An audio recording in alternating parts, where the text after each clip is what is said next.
You can see the terror in his eyes. This is the last photo of him alive. September 2006 in buzzing Las Vegas, when two people laid eyes on each other for the first time. This was Travis Alexander and Jodi Arias. Travis was a Mormon salesman and was just in town for a work convention when he laid eyes on Jodi Arias. Now, she was a stunning blonde freelance photographer, and it felt like the pair just had this instant spark. There was a crazy chemistry, and he was so certain he'd met the one for him. He told his friends, "I've just met my future wife." And it was a little tricky because they'd met in Vegas, but it was kind of long distance. Jodi lived in California and Travis was from Arizona. But the pair were like, do you know what? We really care about each other. We like each other so much that we're just gonna make it work. Jodi was so obsessed with Travis that she even decided to convert to Mormonism just a few months after they met so that their lives were in sync. There was trouble in paradise. Being Mormon, you're not supposed to you know what until after marriage, but the pair were definitely doing this. And despite the fact that he was very much a willing participant in this, he would then afterwards feel really guilty and send Jodi a bunch of abuse. He called her the S word in texts, and she would give him abuse back. The pair became really, really toxic, just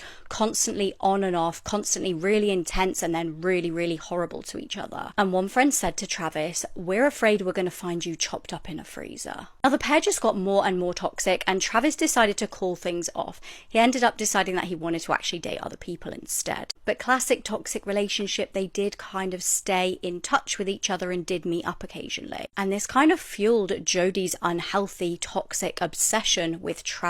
She ended up hacking into his social media to spy on his conversations with other women. She snuck into his house at one point just to see what he was up to. She even slashed his tires in a jealous rage. And sometimes Travis would be raging about this. He'd be so angry and upset.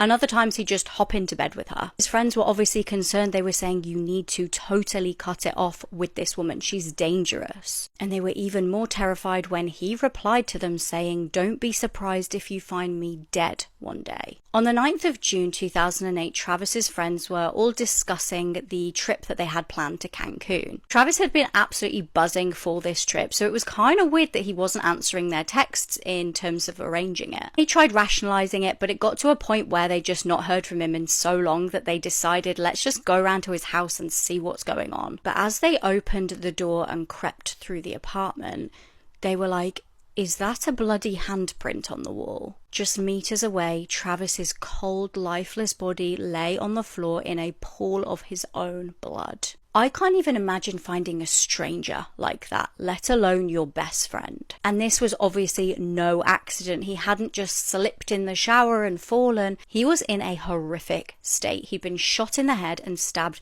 27 times. His friends couldn't make sense of what the hell they were seeing. They could barely speak, barely breathe. One thing they did know, though, was Jodi was definitely involved. Now, when police raced over there, they all blurted out how crazy his ex was and how she was obviously involved, the abuse, the stalking, the erratic behavior, and they thought that they'd seen enough to haunt them for the rest of their lives. Wait until you hear what was inside of the washing machine. Now, the forensic team obviously had to meticulously scour the crime scene, get every piece of evidence they possibly could. They were swabbing everything, they were collecting pieces of evidence. And inside the washing machine, they were like, hang on, is that something like metal? It was a camera. As they flicked through, the camera painted a disturbing picture of the events leading up to Travis's death. Timestamp photos from the 4th of June showing Travis and Jodi in bed together. The next photo showed him lying dead in a pool of his own blood. Probably goes without saying that police immediately raced over, found Jodi and arrested her. And bizarrely, she was like, "No, I wasn't even with him that day." Why would she lie when there's a camera at the crime scene documenting everything with dates and times? When they were like, "Well, we found the camera, like, we know you were," she then decided to change her story. Rather than just admitting what she had done, she came up with this